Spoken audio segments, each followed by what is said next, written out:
Le 4 janvier 1999, 5 pompiers périssent dans un feu de forêt en Australie. C'est le début d'une prise de conscience du rôle de ces soldats du feu en Australie et ailleurs. La journée du 4 mai est choisie pour rendre hommage aux pompiers. Ces soldats combattent contre un ennemi commun, les incendies. Pour les pompiers, cette journée marque un hommage à ceux-là qui ont sacrifié leur vie pour la réussite des missions. Nous avons des missions de lutte contre les incendies, les missions de lutte contre les calamités et leurs séquelles.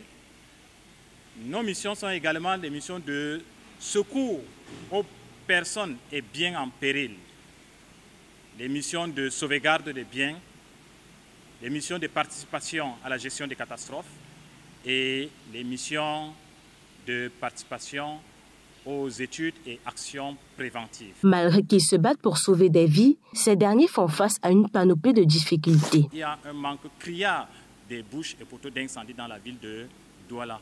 Je peux dire la couverture, c'est à peine 1%.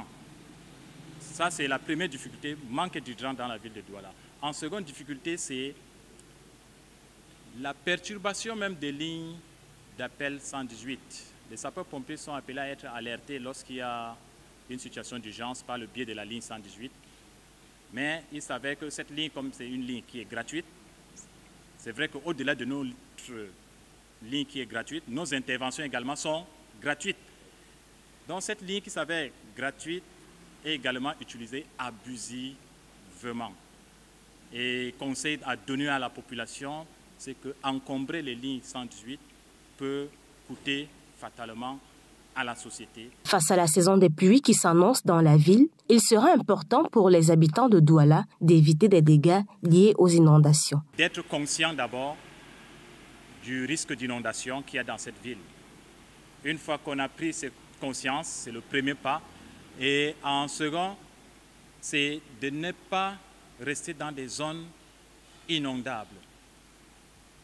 Ensuite, c'est de vérifier les installations électriques. Vous savez que l'eau et l'électricité ne font pas du bon ménage. Ceci afin d'éviter les risques d'électrocution, afin d'éviter les risques d'incendie. Le sapeur-pompier est donc mis en avant ce jour afin de valoriser le métier de pompier.